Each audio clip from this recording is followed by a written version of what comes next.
Are you planning a winter road trip in Iceland and don't know where to start? Then you've come to the right place. We're Wes and Nico, and in this video we'll guide you through the ultimate 4-day Iceland winter itinerary. Whether you're new to van life or a seasoned traveler, watch until the end as we're spilling all the tips you need for an unforgettable adventure. Let's dive right in. Your journey will probably begin with picking up your van. We opted for Go Campers, where we rented their Go Light automatic camper. Iceland is known for its infamous winds, and we were advised to choose a smaller van for better stability.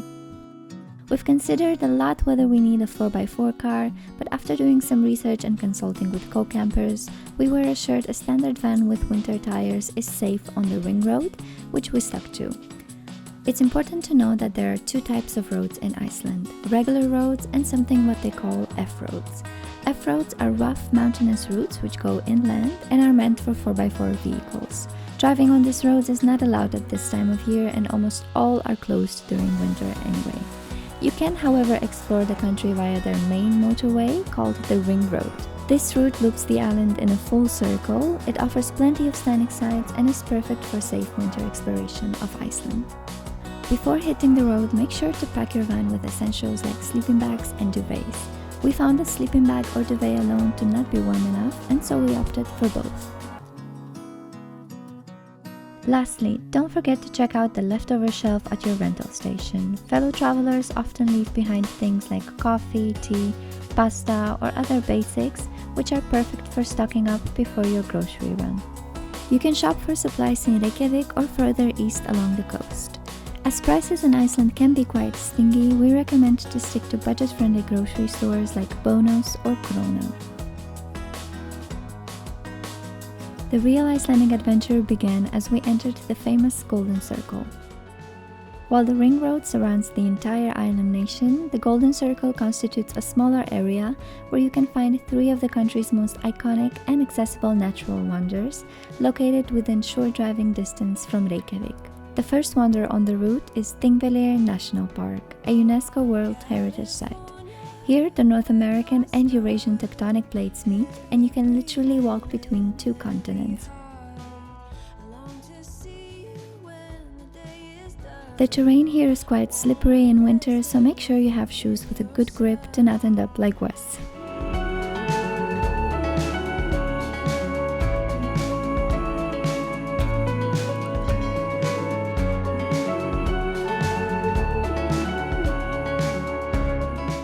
While we were lucky to enjoy sunny skies, winter in Iceland is quite unpredictable and changes from place to place. If you're planning your trip, staying informed is key. Websites like safetravel.is are a must to keep an eye on, and we highly recommend downloading their app and turning on notifications. This way you have real-time weather updates and warnings, ensuring you'll always know what to expect. After a quick lunch in the van, we headed to a unique spot you won't want to miss, Laugarvatn Fontana. This geothermal bath isn't just about relaxation, it's your chance to try a true Icelandic tradition. Here, bread is baked right in the earth, using the natural heat of the hot springs, which reaches 100 degrees Celsius. The ground bread.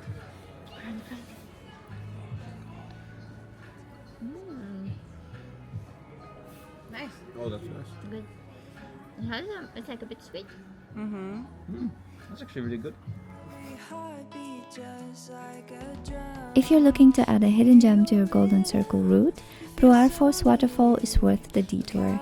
It is known for being the bluest waterfall of Iceland, and it's often less crowded than the other sites. There's a short encounter with the waterfall because it feels like man, it's minus 20. I can't even speak. We're gonna go back to the car and go to Geysir if light still allows it. Beat the sunset. Next on your Golden Circle adventure is the Geysir geothermal area, where bubbling hot springs and the famous Stroker Geyser await. We're waiting until the geyser explodes. It's supposed to be an instant explosion. Just wanna spend some time together before everything's gone. Oh. Whoa. was hoping for a hot drink. Oh! This is better than fireworks, I swear. This is so cool. When exploring Iceland, keep in mind that parking at many tourist spots, including this one, is paid. While some locations have payment stations, more often than not, you'll need to use the Parka app to pay. Be sure to check in and pay on arrival to avoid any fines. And in some places, you will also need to check out and inform the app when leaving, something we almost forgot to do every time. You can continue exploring the Golden Circle on your first day, but keep in mind that it gets dark quickly in winter, depending on when you're visiting. After our stop at Geysir, we decided to find a place to camp nearby. While there's a campsite listed next to Geysir on Google, it turned out to be closed, and this happened more times during our trip. It's important to know that many campsites shut down during winter months, so it's essential to plan ahead and confirm their availability. If you're trying to make a route and pin your camping spots for the night, the Happy Campers website map can be a helpful resource for this. We eventually discovered a fantastic campsite not far from Geysir and set up for the night. The Utlit campsite turned out to be one of the best we stayed at during the whole trip. It had a hot tub, showers, toilets, and a warm kitchen area where you could eat and wash your dishes. While we weren't allowed to bring our stoves inside, it was a treat to be able to sit at a larger table and enjoy a warm meal. For camping spots, you can expect to budget anywhere from 10 to 20 euros per person per night, depending on the campsite. This range usually includes amenities like showers, toilet, and sometimes access to a kitchen or inside area. The next morning, we made our way to Gullfoss Waterfall, one of Iceland's most breathtaking natural wonders. With several viewpoints to explore, it's an unforgettable sight, though beware it is freezing here in winter. It is so cold that the second the steam, the water from the waterfall reaches your face or your clothes or the camera, it just freezes instantly. Look, it's frozen already. Oh, the one, top 3 things I've ever seen? Yeah. Crazy. While the Golden Circle has many other incredible sights to offer, like the Carrot Crater for example, we chose to continue east to explore a part of the ring road as well. Our next stop was Seljalandsfoss, a stunning waterfall that during summer allows you to walk behind it for a unique perspective. In winter, the path behind it is closed as it's too icy and dangerous to walk. Just a short distance away, you'll find a hidden gem. This waterfall is tucked inside a narrow canyon and is less known but equally impressive, with water cascading into a secluded pool. If you are equipped with waterproof clothing and shoes, you can walk inside the canyon for a unique perspective of the waterfall. Next on our itinerary, we had planned to visit the famous wrecked plane. However, driving directly to the site is not allowed. Instead, you can either walk along the beach for about 1 hour each way or take a shuttle bus for 15 euros per person. We found the price a bit steep and didn't have time for the walk, so we decided to skip it and head towards our next stop, Reynisfjara beach. Famous for its black sand, striking basalt columns and powerful waves, this beach offers a breathtaking and surreal landscape, but also one that demands caution. Sneaker waves, a dangerous phenomenon unique to certain beaches like Reynisfjara, can appear suddenly and unpredictably, often surging much further up to the shore than typical waves. These waves are strong enough to knock you off your feet and drag you into the sea, where the currents are extremely powerful.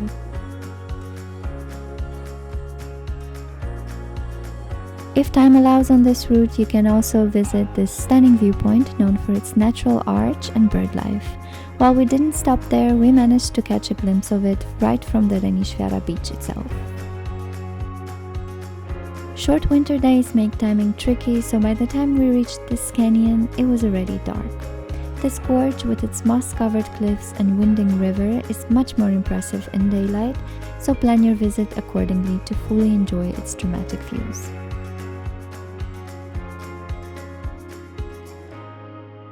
At the end of the day, we drove further north to position ourselves close to the Vatnajokull glacier for an exciting activity planned for the following day. If you'd like to get a full tour of our van and see how we turned this into a bed each night, make sure to watch our Iceland van life part 1 and part 2 here. If you're into hiking and want to see a glacier up close, we highly recommend starting day 3 with a guided glacier hike on Vatnajokull, Europe's largest ice cap. This unique experience allows you to walk on the ice, explore fascinating formations, and learn about the glacier's history and geology from knowledgeable guides like Lily. The largest ice cap in Europe. It's actually huge. The part we're gonna hike on today though is this part on the right side. That's what we call an outlet or an ice tongue. Let's pretend for a second that this would be the ice cap, Vatnajokull. This ice tongue would represent this tiny rock. We have like 40 to 45 ice tongues surrounding Vatnajokull, and this is one of them. We booked our tour with Troll Expeditions, which offers hikes for all skill levels. As this was our first time on a glacier, we didn't quite know what to expect in terms of difficulty, and so we chose an easy hike. In hindsight, we wished we had opted for a more challenging option. It's not as difficult as it sounds and offers more opportunities to immerse yourself in the icy terrain for longer. After your glacier adventure, take a short drive to Diamond Beach, one of Iceland's most surreal landscapes. The icebergs on Diamond Beach originate from the nearby Jökulsárlón Glacier Lagoon. They break off from the glacier, float through the lagoon, and are eventually carried out to sea before washing up on this beach. Let's start in the water. 3, 2, 1. Woo!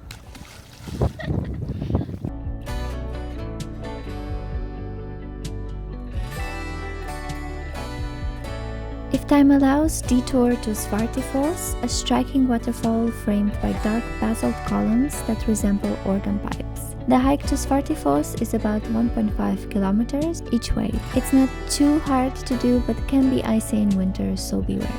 As you make your way down south, your final destination for the day is the breathtaking Skogafoss Waterfall, one of Iceland's largest and most famous waterfalls. Dropping 60 meters into a flat valley, it's particularly impressive in winter when the surrounding cliffs are dusted with snow and ice. We stayed at the nearby campsite, conveniently located at the foot of the waterfall. Falling asleep to the sound of cascading water was unforgettable, but it was also one of the windiest spots we've come across in Iceland.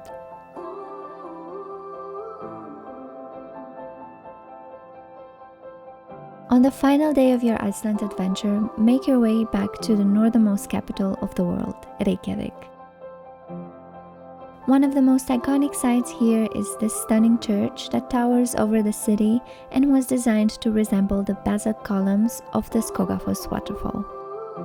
While Reykjavik's charm is undeniable, the cost of eating out can make your wallet feel a little lighter, so instead we indulge in Iceland's famous street food, the legendary Icelandic hot dog. While in Reykjavik, if you're up for a marine adventure, consider booking a whale watching tour. Winter isn't the ideal season for sightings due to their migration patterns, and the ocean can be quite rough. We still spotted a few whales on our journey, so definitely give it a try. If you end up not spotting any wildlife, companies usually offer a free voucher so you can come next time. After braving the cold, there's no better way to end your trip than soaking in one of Iceland's renowned geothermal spots. Here are two popular options to choose from. Known for its iconic milky blue waters and international fame, the Blue Lagoon is a classic stop. While it might feel touristy, it's worth visiting at least once for the experience and its relaxing geothermal properties. Personally, our favorite, the Sky Lagoon, offers a more authentic and less commercialized experience and is a fantastic alternative to the Blue Lagoon. Its unique 7-step ritual is a highlight, beginning with a hot pool soak and continuing through steps like a cold plunge, sauna, and a body scrub. The views here are stunning during the day, and visiting in the evening is also magical, especially if you're lucky enough to witness the northern lights dancing above as we did.